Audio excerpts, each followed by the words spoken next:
Hi there, friends. I wanted to share a little healing story that happened to me recently. And I share this really because I want to help other people, to inspire other people to know that it's possible to heal things that we never even knew we needed to heal. And that it's all possible. And this was something for me which was around travelling. And in the last few years, I've done a bit more travelling, but it's not about to go travelling. It's been to go to different experiences, different retreats, and different communities around the world. And it's always been for my healing. So I really wanted to do these things. So each time I got a little bit braver and started to venture to different countries because I'd never been travelling on my own. Because when I was married for 19, 20 years, we always did everything together. And before that, I wasn't really interested in going off travelling as such to different places, apart from a normal little holiday, maybe for a week or something. So that's been something that's been developing over the last few years, which I've been really grateful for. But last year, I was really guided to go and stay with some friends in Europe. And I could really feel it was something I was, as I say, being guided to do, and I'm learning to trust that.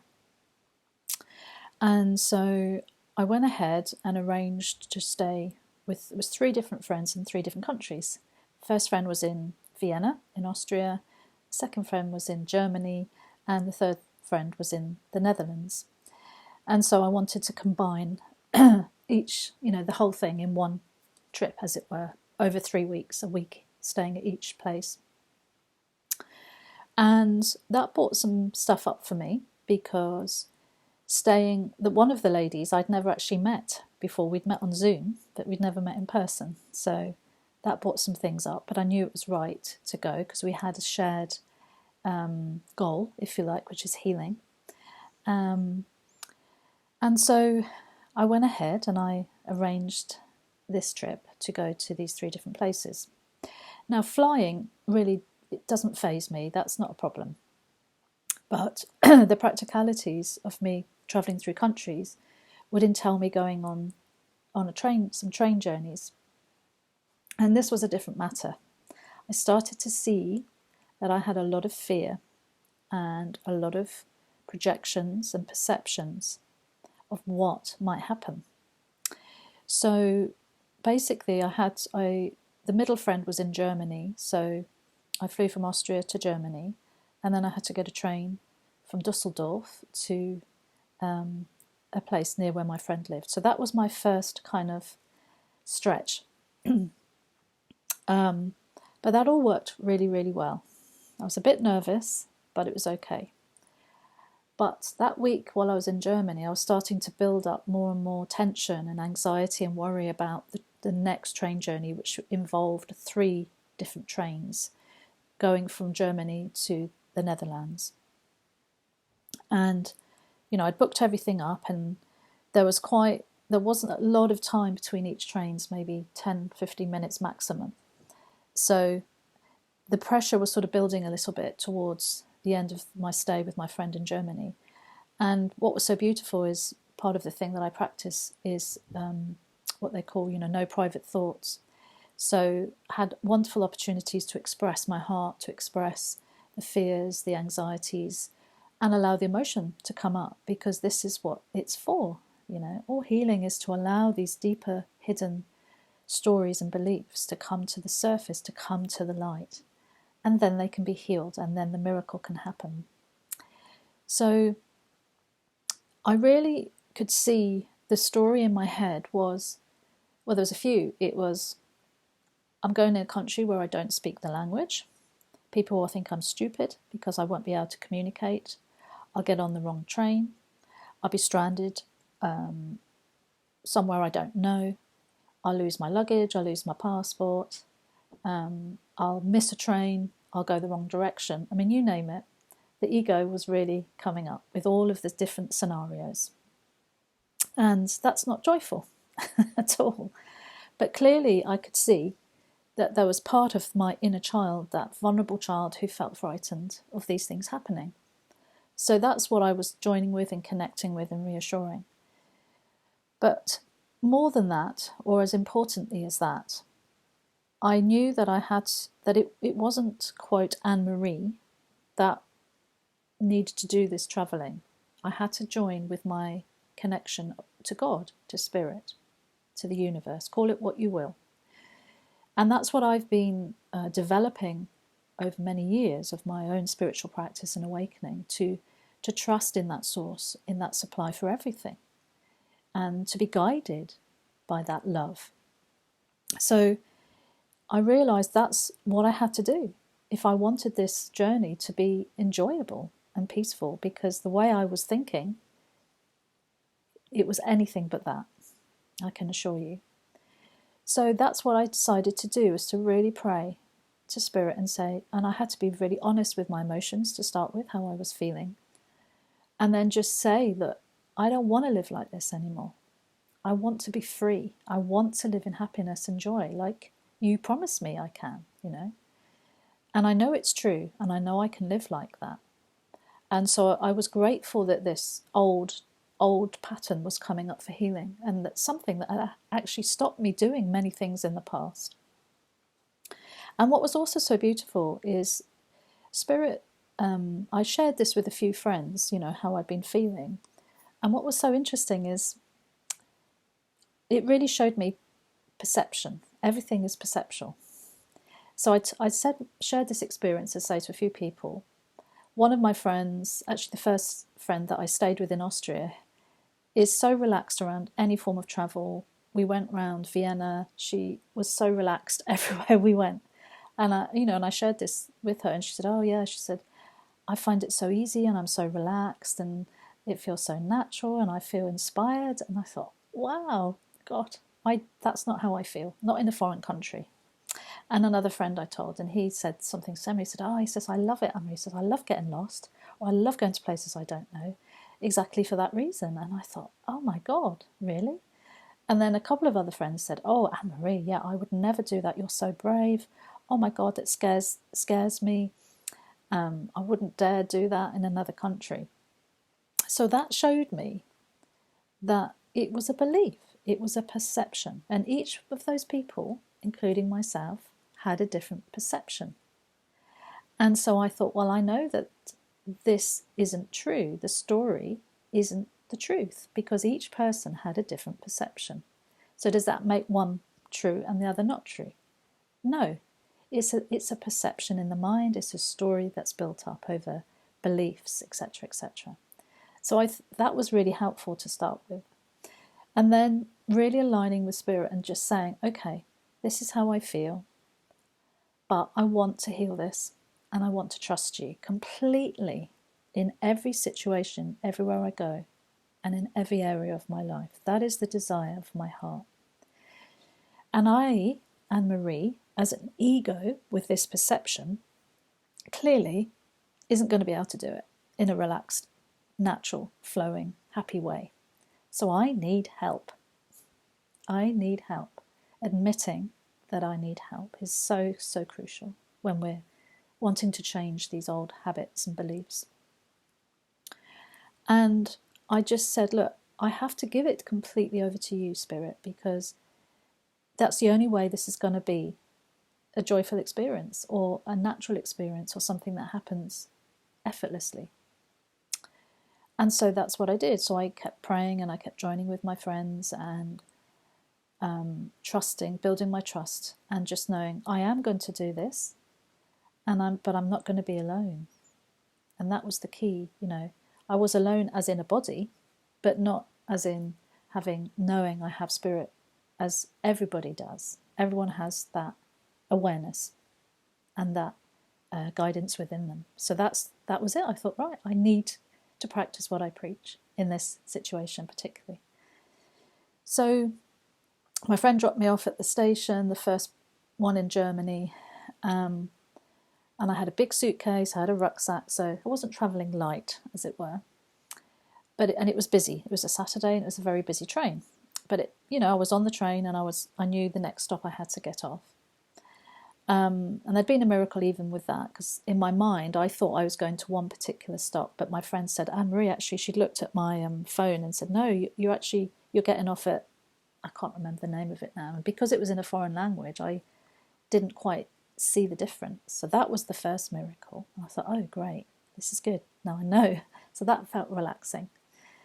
And I had a few minutes once I got off that train, to catch my next train, because everything was kind of lined up.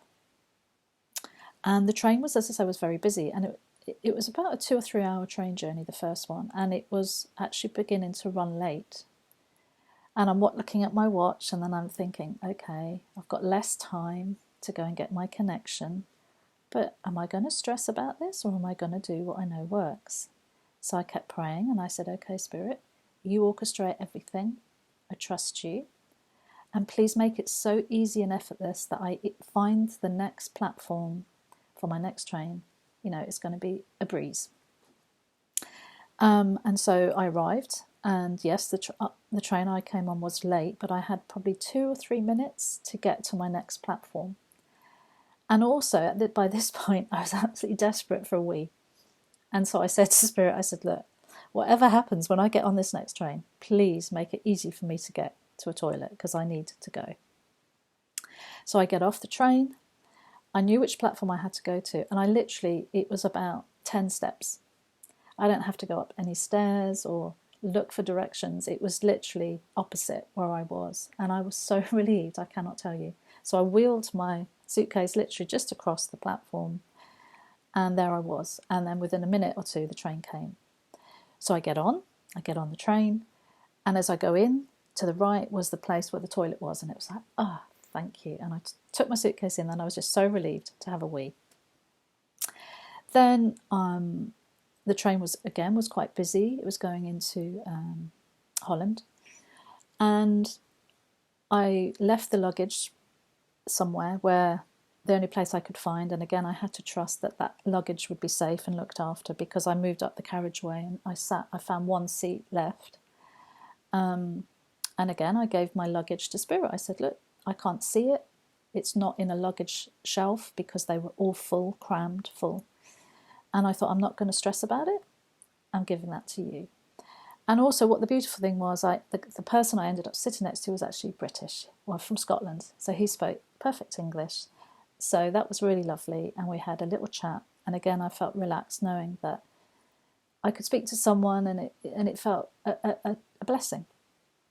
So again, I have to get off the train eventually after another couple of hours journey, which was a very full carriage to get off. And then I had to get another train to eventually where my friend would meet me in Holland. And again, that all went really smoothly. I had enough time to get on that train. And then where I landed in Rotterdam, my friend then came to pick me up. So I could breathe once I'd done all of that. It was a long day, and it was quite full on. But all I know is when I got on that last train, it was only a short journey this time, but the relief was, I can't even tell you. And I felt, oh my goodness, I've done it. I've actually done this. And it was like, that was the miracle. And then I enjoyed the rest of my week, and then I flew back to the UK. So the reason I'm telling you this is, this, just the last few weeks, I've gone to Spain to go on another retreat. And then I wanted to go on and visit some friends that live in Spain as well. And my friends couldn't come and pick me up for various reasons, and it was for them like about 2.5 hour journey by car there and back again. So it was quite a long thing for them to do. And I thought, okay, guess what? I can get a train. Yes, I can. I thought, yeah, I can. So I looked into where the nearest train station was to where I was staying in Spain, and it was about an hour away. And anyway, arranged all of that. I booked that up. And the people that I was staying with at the retreat kind enough to take me to the train station, which was an hour's journey. It's a place called Loja, and it was a very small little station. And then I got the train from there to Granada, and then from Granada to Almeria, where my friends would pick me up. And this time, the whole experience, I cannot tell you, was so, so, so different. I was so relaxed. I was so trusting. It was a breeze. And again, I don't speak Spanish, so I couldn't, have communicated in that language. But everything went completely smoothly. I got the next train. It was all relaxed. I managed to be able to, get a drink and go to the bathroom and get on the train in perfect timing. And again, when I was sat on that train from Granada to Almeria, I was just almost in tears of gratitude, because I realised I would not have done that in the past. I might have put off visiting my friends and just thought, oh no, I can't do that. It's not going to work. But because of the experience I'd had last year in Europe, it made it completely easy and possible. And I remember, when I got off the train in Almeria, my friends picked me up, I just thought to myself, I've healed this. Because there was just absolutely no residue of any stress whatsoever. It was the opposite. It was almost euphoria. I felt so happy and relaxed. And I realised, it's taken me, I'm 60 right now, and it's taken me all this time to identify, I didn't even know I had that deep-seated fear, but then to trust when it felt, I thought I was going on a trip to visit friends, which I was, but it was more than that, It was to help heal some deeper rooted things. And when I was in Europe, I had a lot of healing experiences as well.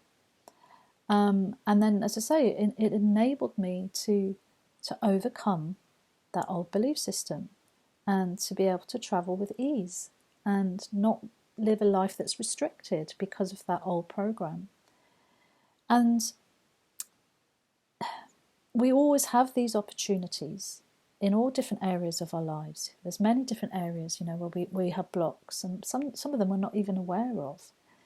But when we really want peace and we really want to heal, I've seen again and again that the universe will bring us the opportunities to heal them. And if the calling of our heart is to do that, is to live a life that is in peace and in harmony with spirit, and to live a guided life, then these opportunities will come up. And some of them are challenging. Some of them are out of our comfort zone. And it absolutely was for me, I can tell you that. It was not something I would have normally have done. I would have avoided it. But when the time is right, it happens, if, as I say, if we're willing. So, yeah, I hope that this story of that will help you in maybe an area of your life where you're struggling, or you can see you have limits. You put limits on yourself, or even other people. You might have fears, subconscious beliefs, that you project onto other people. And that's not to judge yourself. That's not to make yourself wrong. Because it's limiting when we live like that. It's to live in fear and in worry and regret and all this future, projected stuff, which is always based on the past, is not a joyful life at all. And so just to be aware, is there any area of your life that that this is something that is stopping you living the life of peace and happiness and joy and trust? Ultimately, it's trust. It's really trusting that you are loved and you are looked after. And the deeper fears under there is so good to identify, like I did. I had to really bring those fears to the surface and speak them out and not be ashamed of that or feel guilty. Because the ego loves to keep all of those things hidden. It doesn't want it to be brought to the light. It wants you to live a life of guilt and fear and stress and anxiety. That's its job. But true spirit, our true spirit doesn't want that for us. It wants us, as I say, to live this harmonious, balanced, loving, joyful life. So it's great to identify and bring up those things that are hidden. Write them out, speak them out. And if you're really willing to heal it, the universe will bring you opportunities to do that. people to support you with that. And so if there's any area of your life that you feel that you're stuck or limited, and you can see all these perceptions in your mind, they may start to come up and you might start to see them. There is a way through, I promise you. There absolutely is. And again, reach out. This is something I support people with myself, and it's always a joy and an honour to help people to do that. But we have to be ready. That's the key. And, to let go of our pride and independence. I know that was something that I identified a few years ago. I had a lot of that going on. And I realised that was from a trauma response when I was a child. And many people carry that trauma response, and therefore they want to control everything. They won't let people in, or they become over-independent, or push people away, or get very needy. And that, again, there's not a judgment. It's just what happens. But you don't have to live like that. You just don't have to live like that. And so if there's a doorway that's ready to be opened, just ask the universe for help and it will open. And then don't plan how that will then unfold. Just trust it. You take each little step as it comes along. Because otherwise it's just too big, and then we're just shut down again and we won't do it because it feels too overwhelming. And again, the ego just loves that, and because it doesn't want you to be free. It just doesn't want that. So yeah, if that resonates with you, just bring it to your own awareness. And as I say, just take some time to join and connect with yourself and your heart. And it's okay to be vulnerable. It's okay to allow these things to come to the surface. You're not alone. You're not alone. And all I can say is the joy and the release and the freedom, it's, oh my goodness, it's just incredible. And what I always also realise is, over many years I would carry a lot of that stress in my physical form, and it makes us ill. And I don't want that for you. I want you to live a life that is harmonious and, as I say, full and peaceful. So that's my little story, my little experience, and I'm so grateful. I can't tell you, my heart, it's just like it just bursts open when, just that sense of freedom to live. And it was just so beautiful, and I'm very grateful, as I say. So I hope this has inspired you in some way. If you want to reach out, please do. It would be an honour to work with you in any way, or any feedback that you have about this as well. So happy, beautiful, free travels, joyful heart, full of miracles, full of understanding, gentleness. Just have an open mind and an open heart, and just see how the universe will allow everything to unfold for you in perfect timing. Okay, lots of love.